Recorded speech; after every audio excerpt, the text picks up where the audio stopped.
These are the stories of dedicated agents, their lives entangled in a web of intrigue and uncertainty. From covert operations to unsolved cases, these stories will leave you questioning the very fabric of reality. Were these agents victims of foul play, or did they stumble upon sinister truths that led to their demise? Join us on this intriguing journey as we look into the enigmatic and haunting tales of 24 FBI agents who mysteriously died. Bob Levinson.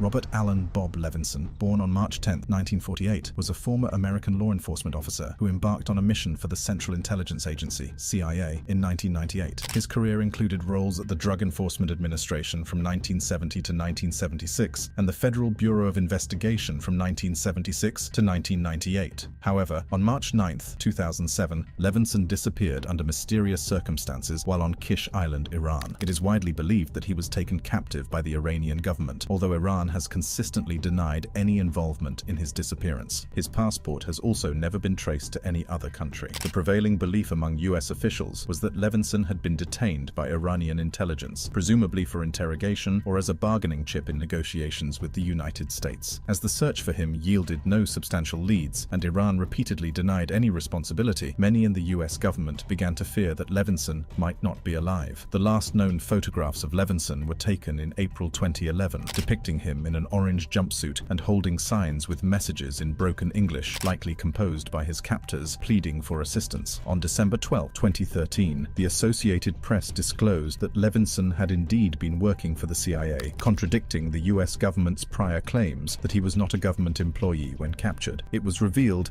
that he had undertaken an unauthorized mission to gather intelligence on the Iranian government. This revelation caused a significant scandal within the US government. Levinson's mission was organized by 3 CIA officials who bypassed the standard vetting process and failed to seek proper approval. Kish Island, located in the Persian Gulf, was the destination chosen for this mission. It is a tourist hub, known for its ties to international organized crime and its status as a free trade zone, allowing Americans to enter without visas. The source of Levinson's mission on Kish was Dawood Salahuddin, an American fugitive wanted for the killing of former Iranian diplomat Ali Akbar Tabatabai in 1980. At the time, Akbar was hosting meetings for a counter-revolutionary group in the United States. The exact objectives of Levinson's mission remain unclear. After retiring from the FBI in 1998, he became a self-employed private investigator, specializing in Russian organized crime. Levinson had appeared in numerous television documentaries as an expert on this subject, and both he and the CIA analyst who recruited him, Anne Jablonski, focused on Russian organized crime, not Iranian matters. Iranian President Hassan Rouhani expressed a willingness to cooperate in Levinson's case, stating, "We are willing to help, and all the intelligence services in the region can come together to gather information about him to find his whereabouts." In August 2007, it was reported that Levinson's wife, Christine, was planning a trip to Iran with their eldest son, Dan. The US Department of State issued a travel warning for Iran, emphasizing the risks associated with such a visit. Nevertheless, Iran eventually announced that they would be granted entry in September 2007. However, they decided to visit in December. During that visit, Christine and Dan met with Iranian officials in Tehran and visited the Hotel Mariam in Kish, where Robert had stayed. While airport officials permitted them to inspect flight manifests, Levinson's name did not appear on any of the lists for the time he was scheduled to leave. They also viewed Levinson's signature on the hotel checkout bill dated March 9. Iranian officials promised to furnish an investigative report to the family, but as of their last public statements in July 2008, they expressed a desire to return to Iran. In late 2010, Levinson's family received what they considered irrefutable proof of his continued existence. A year after that, the family released a hostage video revealing Levinson in deteriorating health and pleading for his return home. However, on January 8, 2013, the Associated Press reported that US officials involved in the case believed that Iran's intelligence service was responsible for anonymously sending a 54-second video and 5 photographs of Levinson to his family. They based their conclusion on the professionalism exhibited in the delivery of these items, suggesting involvement by skilled intelligence operatives. That same day, the Levinson family disclosed the photos showing him in an orange jumpsuit with disheveled hair. These images were received in April 2011, but the family decided to release them more than 18 months later due to their growing frustration with the lack of progress in the case. A reward of $20 million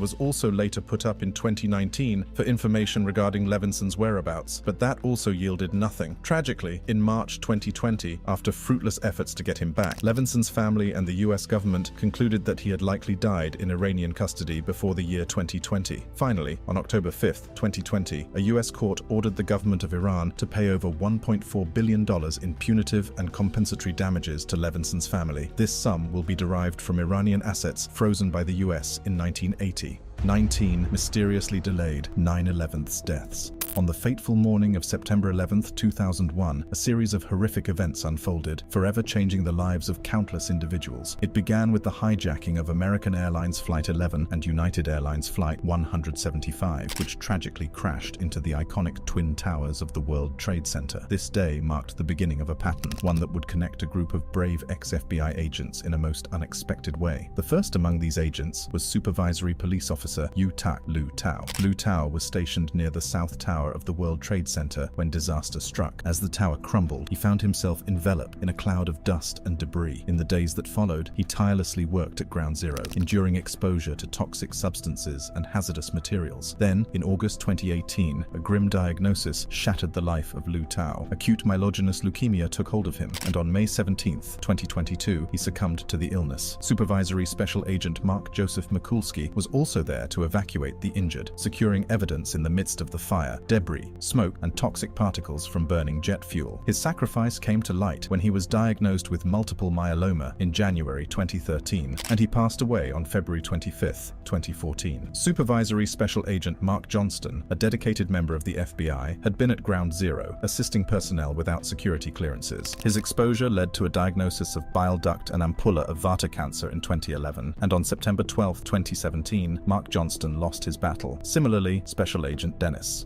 Bonelli had been inside the North Tower during the evacuation when the second plane struck the South Tower. He was exposed to toxic dust and debris and traveled back and forth between Ground Zero, an emergency command post, and his office. In 2012, he was diagnosed with chronic obstructive pulmonary disease and later lung cancer, and he passed away on November 28, 2017. Supervisory Special Agent David J. LaValle also found himself engulfed in the cloud of dust, debris, and smoke, leading to a diagnosis of chronic lymphocytic leukemia in 2010, and he succumbed to the illness on May 26, 2018. The pattern continued with Supervisory Special Agent Brian Lawrence Cruz, who volunteered to support investigative efforts in New York. He worked tirelessly at the Fresh Kills landfill, processing evidence and debris from the World Trade Center. Despite wearing respirators, the heavy dust from the tower site still posed a threat. In 2015, Cruz was diagnosed with lung cancer, which later spread to his spine. He passed away on June 10, 2018. As the stories unfolded, it became evident that these ex-FBI agents, who had all been present at the 9/11 site that day, had a common thread connecting their untimely deaths. They had inhaled toxic substances that over time accelerated the development of cancer and other fatal illnesses. The tragedy extended to those who had responded to the crash site of United Airlines Flight 93 in Shanksville, Pennsylvania. Supervisory Special Agent Rex Stockham and Special Agent Laurie Fournier had bravely sifted through debris, searching for evidence and human remains. Their dedication came at a high cost, as both were diagnosed with cancer. Rex Stockham lost his battle with colon cancer on October 8, 2016, while Laurie Fournier succumbed to melanoma on December 26, 2009. Supervisory Special Agent Melissa S. Morrow was diagnosed with brain cancer in July 2016. She passed away on March 22, 2018. Special Agent Wesley Yu, on the other hand, was diagnosed with multiple myeloma in March 2005 and succumbed to the illness on October 11, 2015. Supervisory Investigative Specialist Saul C. Tucker, who worked long hours at the Pentagon site, was diagnosed with gallbladder cancer that spread to his liver. He passed away on December 20, 2020. Electronics technician William Homer Lewis, who worked on maintaining communications during those chaotic days, was diagnosed with colon cancer in 2018 and lost his battle on April 3, 2019. The tragic pattern continued with Special Agent Paul Wilson and Supervisory Administrative Specialist Brian Myers, who worked at Fresh Kills landfill. Both succumbed to cancer, Paul Wilson to pancreatic cancer in 2007 and Brian Myers to bile duct cancer in 2022. Earlier, in 2005, Supervisory Special Agent Stephen A. Carr battled leukemia, passing in 2015. In June 2011, Special Agent William Robert Craig faced pancreatic cancer, succumbing in April 2012. In July 2008, Special Agent Gerard Senatore fought Stage 4 non-Hodgkin's lymphoma, losing the battle on January 19, 2011. Special Agent Jerry Job also died due to advanced colon cancer in 2006. The story reached its painful conclusion with Supervisory Special Agent Thomas James Monal, who witnessed the attack on the Pentagon Afghanistan and provided immediate assistance. He later worked at the debris fields, searching for human remains and evidence. In 2016, he was diagnosed with follicular lymphoma, and he passed away on February 10, 2021. While their causes of death varied, the common denominator was the silent killer that had accelerated the cancers and illnesses within them. Valentin Bruksmit, a well-known federal informant and whistleblower from Ukraine, had disappeared recently after reportedly sharing a significant stash of confidential files linked to Deutsche Bank. Sadly, on April 28, 2022, authorities located his lifeless body at Woodrow Wilson High School in Los Angeles, California. Sergeant Rudy Perez of the Los Angeles School Police Department verified this discovery via email, specifying that the grim finding occurred just before 7 a.m. on Monday, the 25th. Despite this development, the Los Angeles County Medical Examiner coroner has yet to pinpoint the precise cause of his demise. To ensure accuracy, they have deferred their preliminary findings, opting for additional examination and toxicology testing. Consequently, a final medical examiner's report may not be available until the summer. The school police have stated that there is no video evidence depicting his entry onto the campus, which leaves them without any leads regarding the manner or timing of his arrival at the school. Bruksmit's passing swiftly became the subject of various conspiracy theories from different quarters.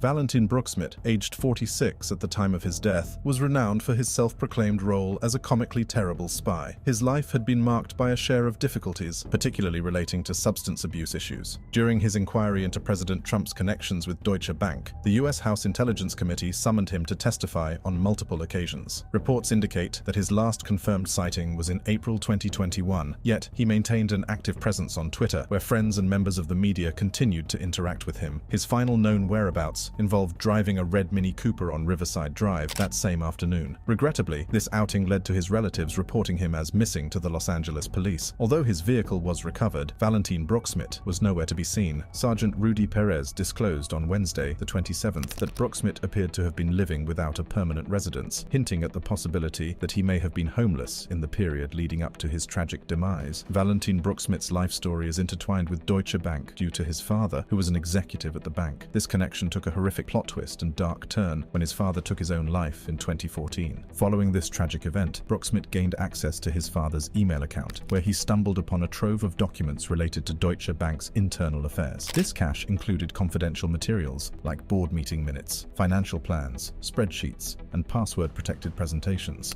A 2019 profile in the New York Times meticulously chronicled how these documents became instrumental in investigations into alleged criminal activities and the bank's long-standing ties to former President Donald Trump. These sensitive documents, which were brought to the light by Bruksmit, were subsequently shared with various parties, including journalists and Fusion GPS, a research firm associated with an unverified dossier concerning Trump. The FBI's New York office also received copies as part of their investigations. Following a meeting with FBI agents in Los Angeles, Bruksmit was allowed to publicly identify himself as a cooperating witness in a federal criminal investigation. Requests for comments from Fusion GPS and the FBI regarding this matter have remained unanswered to this day. Before his disappearance, Bruksmit had previously served as a source for several motherboard stories in 2014 after being threatened by Sony for posting hacked files from the company's extensive data breach. David Enrich, the author of a 2020 book titled Dark Towers, Deutsche Bank, Donald Trump, and an Epic Trail of Destruction, spoke about Bruksmit's pivotal role in his work. He expressed profound sadness upon learning of Bruksmit's passing, acknowledging the complexity of their relationship. Enrich took to Twitter to convey his sentiments, describing the situation as terrible. On the other hand, Scott Stedman, an investigative journalist at Forensic News, shared insights from his final interaction with Bruksmit in January. He disclosed that Bruksmit had supplied him and other journalists with Deutsche Bank documents that shed light on the bank's deep connections with Russia. Stedman added that Bruksmit had never truly come to terms with the loss of his stepfather in 2014, and this grief had weighed heavily on him in recent years. He concluded with the fact that seeing his life cut short is profoundly disheartening. Some sources regarding Bruksmit's demise, as reported by the local news outlet El Ataco, have raised suspicions surrounding the circumstances of his death. According to this article, a source informed the site that Bruksmit's death scene underwent rapid cleaning and normalization. All the teachers were taken aback when they promptly removed the body, and the administration instructed us to resume classes as if nothing had occurred, the source disclosed to El Ataco.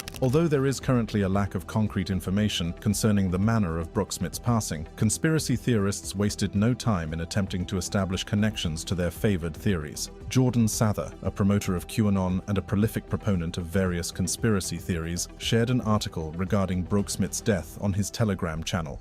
William C. Sullivan, who once held the esteemed position of the third-ranking official within the FBI and later emerged as a vocal critic of the late J. Edgar Hoover and his policies, tragically lost his life in a hunting accident near his residence in Sugar Hill, New Hampshire. At the time of his passing, he was 65 years old. The incident occurred during a deer hunting expedition in the White Mountains, where Mr. Sullivan was inadvertently shot. Authorities identified the other hunter involved as Robert Daniels, approximately 22 years old, from Lisbon, New Hampshire. As of now, the incident remains under investigation, and no charges have been filed against Mr. Daniels. William Clarence Sullivan, originally hailing from Bolton, Massachusetts, embarked on his FBI career as a special agent on August 4, 1941. During his tenure, which spanned 3 decades until his forced retirement on October 6, 1971, Mr. Sullivan ascended to the role of the assistant to the director, overseeing all investigative activities within the Bureau. Following his compulsory retirement in 1971, Mr. Sullivan repeatedly asserted that the top officials within the FBI, rather than the field agents, should bear responsibility for the legal transgressions committed in the name of the Bureau.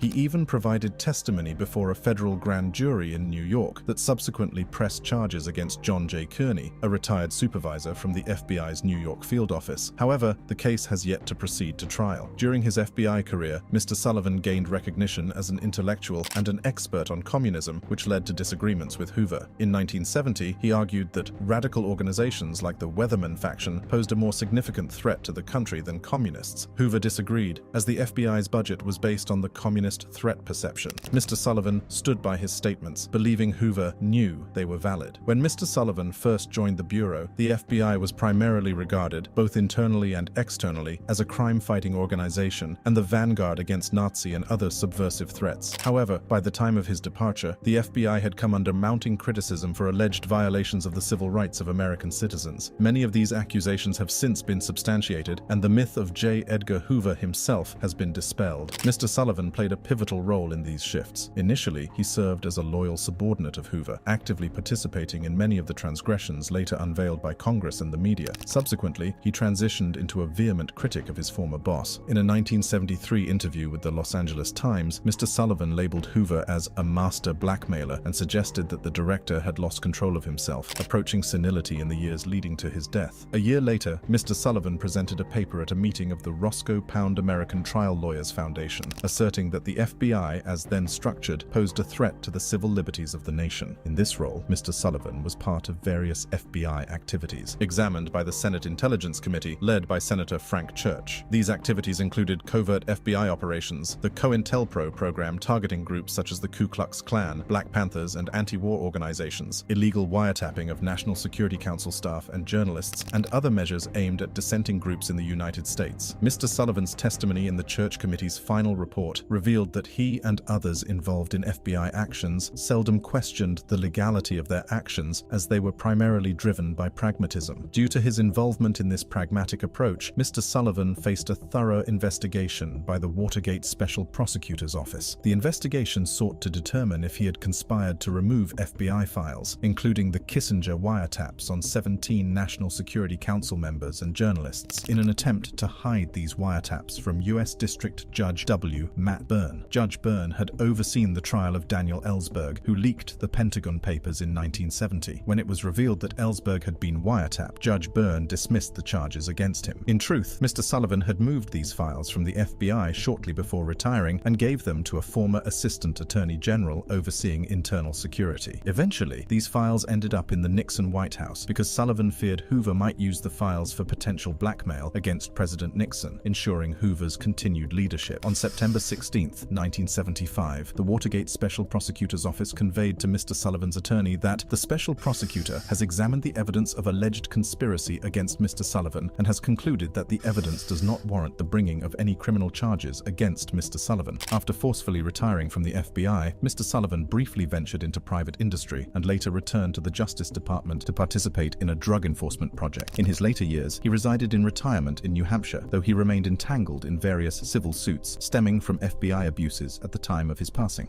Robert Hanssen. Robert Philip Hanssen was an FBI agent who spied for Soviet and Russian intelligence from 1979 to 2001. This espionage was called the worst intelligence disaster in U.S. history. He started as an agent in 1976 and worked in various FBI offices. In 1979, he offered his services to the Soviet Main Intelligence Directorate, GRU, purely for financial gain, providing sensitive information, including the betrayal of CIA informant Dmitry Polyakov. Hanssen's role in Polyakov's arrest was concealed until after his own capture in 2001. In 1981, Hanssen moved to Washington, D.C., working at FBI headquarters. He had access to various FBI operations due to his role in the budget office, including wiretapping and surveillance. He became known as a computer expert. In 1984, he joined the FBI's Soviet Analytical Unit. In 1985, he moved to the FBI's New York office, while secretly resuming espionage activities during visits to Washington. In 1985, Hanssen anonymously offered his services to the KGB, revealing FBI agents secretly working for the Soviets. Unbeknownst to him, Ames had already exposed these agents. The KGB arrested and executed some of them. Hanssen's involvement remained concealed. Later, in 1987, Hanssen returned to Washington, tasked with investigating the FBI mole who had betrayed Soviet agents Martinov and Motorin, unknowingly searching for himself. He shared the investigation's results, including information on Americans contacting the FBI about moles, with the KGB in 1988. In 1989, Hanssen compromised an FBI investigation involving Felix Bloch, warning the KGB of the probe. Bloch was never charged. Hanssen also disclosed details about U.S. measurement and signature intelligence and a secret tunnel under the Soviet embassy. He revealed American double agents to the Soviets. In 1990, Hanssen's brother-in-law raised suspicions of espionage, but no action was taken. After the USSR's dissolution in 1991, Hanssen ceased communication with his handlers, but resumed contact with the Russians in 1992. A year later, he hacked a colleague's computer, claiming to expose security flaws. He considered transferring to the National Counterintelligence Center, but abandoned the idea when a lie detector test was required. In 1997, convicted FBI mole Earl Edwin Pitts suspected Hanssen, but was dismissed. After attempting hacking for the first time, Hanssen tried to search the FBI's internal computer records to see if he was being investigated. In the late 1990s, he resumed contact with the Russian SVR, engaging in espionage and conducting searches of FBI records for his name and address. The simultaneous presence of Russian moles within U.S. intelligence, including Ames at the CIA and Hanssen at the FBI, complicated counterintelligence efforts in the 1990s. Ames was arrested in 1994, shedding light on some intelligence losses, but leaving two unsolved cases: the Bloch investigation and the embassy tunnel. Ames couldn't have known about these cases as he didn't work for the FBI. To identify the second suspected mole, the FBI and CIA formed a joint team in 1994. They referred to the suspect as Grey Suit and primarily focused on creating a list of all agents believed to have access to compromised cases. But luckily for Hanssen, he escaped notice. By 1998, they mistakenly targeted Brian Kelly, a CIA operative involved in the Bloch investigation, despite having no evidence against him. This false accusation persisted until Hanssen's arrest. In 1999, the FBI paid disaffected Russian intelligence officers for information on moles. They received information about a mole called B and an audio recording of a 1986 conversation. FBI analysts recognized the voice as Hanssen's, leading to Hanssen's identification. Surveillance revealed he was still in contact with the Russians. To monitor Hanssen closely, the FBI promoted him in December 2000 and assigned him an assistant, Eric O'Neill, who secretly watched him.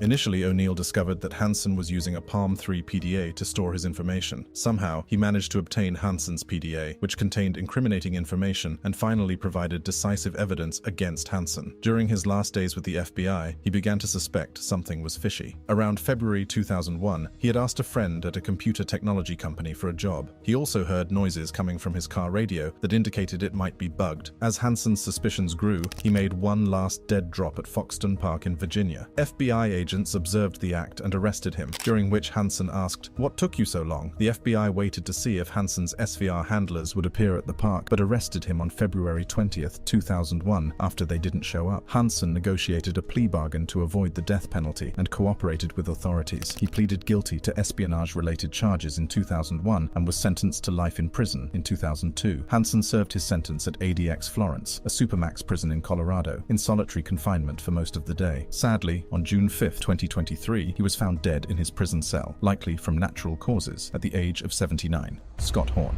Scott Horn, born sometime around 1954, had a diverse career path. He began by serving in the Air Force before joining the FBI as a special agent, dedicating 23 years to this profession. Towards the end of his FBI tenure, his duties took a rather ordinary turn, primarily involving background checks and non-hazardous tasks. Scott resided in Laurel, Maryland, a town situated between Baltimore and Washington, D.C., alongside his wife, Ann Allen, and their two children, Kelly and Riley. Ann Allen, Scott's wife, brought her own background to the table. She had a history of serving in the military and working as a nurse throughout her career. Following Scott's retirement from the FBI after 3 years, he ventured into property management, overseeing several rental properties in the local vicinity. However, the relationship between Scott and Ann was characterized by turbulence and stress. Between 2012 and early 2017, their family encountered law enforcement on numerous occasions, with reports ranging from domestic violence to assault. Several protective orders were issued during this period, although none of these police interventions led to convictions for any family member. In December 2016, Scott initiated divorce proceedings, but paradoxically, both he and Ann continued to inhabit the same household. According to Ann, Scott led a somewhat separate life, not engaging in extensive conversations with her. He frequently engaged in gambling activities at a nearby casino, incurring a substantial but unexplained debt of over $220,000 across 21 different credit cards. Fast forward to the crime. The unfortunate incident occurred just after midnight on March 16, 2017, when 62-year-old Scott Horn returned home from a casino outing. Shortly after his return, Scott met a tragic fate beside his own house. He suffered a single gunshot wound to the back of his neck and endured a severe beating with a blunt object. His lifeless body was then concealed in the shed, concealed beneath a tarp and a pile of firewood. The alarm was raised by Scott's daughter, Kelly, who grew worried when her father failed to make his customary morning call. She immediately contacted the police. Accompanied by Kelly, the police entered Scott's residence, discovering an unusual scene. The dogs had relieved themselves indoors, indicating that Scott had been absent for some time. However, no signs of a struggle were evident, and the police remained oblivious to Scott's lifeless body concealed in the shed. Ann, Scott's wife, was seemingly present in the house during the wellness check, but chose not to reveal herself to the officers. Her demeanor remained calm and composed despite the discovery of a corpse nearby. She informed the police that she had been home throughout the day and had last seen Scott early in the morning. Ann insinuated that their relationship was detached and she had minimal interaction with Scott. This behavior struck investigators as peculiar. Why did Ann not acknowledge her presence during the wellness check? Should she not have been curious about the police's unannounced visit? Her calm demeanor raised questions as she swiftly directed attention away from herself, subtly suggesting alternate explanations for Scott's disappearance. Furthermore, Ann mentioned that she had visited the shed that day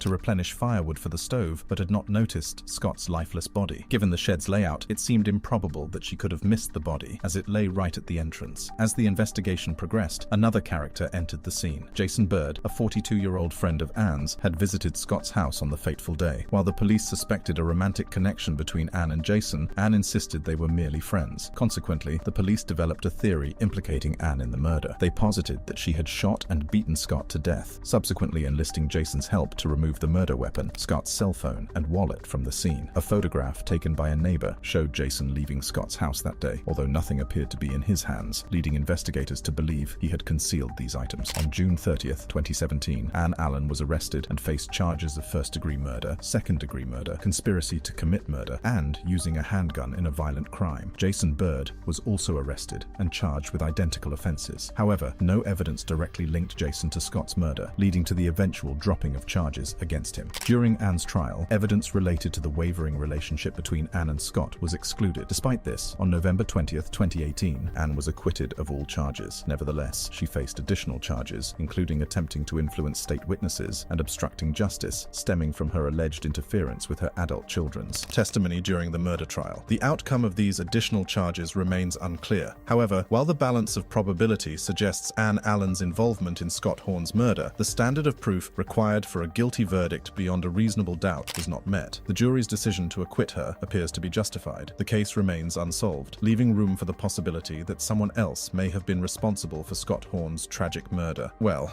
all interesting videos must come to an end, but there's more where that came from. Just click on one of the cards on the screen to enjoy more videos.